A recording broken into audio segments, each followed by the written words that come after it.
24. Speaking in tongues. Topic 24 of 95 plus changes in the LDS Church 95 Thesis by Ogden Kraut. And these signs shall follow them that believe. In my name shall they cast out devils. They shall speak with new tongues. Mark 16:17.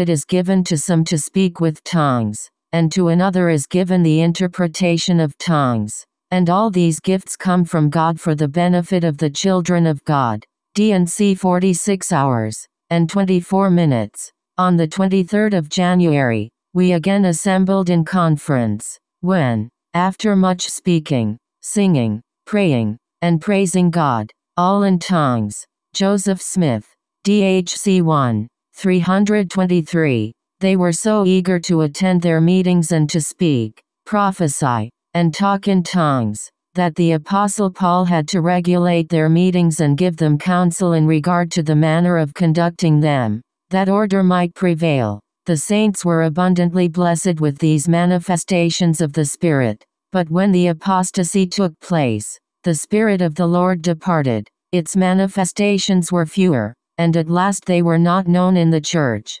Imp. Ir 8, 111. Today, I was somewhat startled a few days ago, while in conversation with a young brother who had just returned from a mission to Scandinavia, by hearing him remark that he had never in his life heard anyone speak in tongues. The remark was somewhat of a shock to me, because in the early days of the church where I was reared there were so many of the saints who enjoyed the gifts, and there were none among my acquaintances who had not heard the sweet sound of the gift of tongues. Many times there would be both speaking and singing in tongues, in the same sacrament meeting. The interpretation of tongues was equally as the tongues themselves. In fact, we were wont to regard the speaking in tongues, the interpretation of tongues, the relating of dreams and prophesying, as an essential part of the latter-day gospel. Anthony H. Lund, Impera Confrepts, page 32.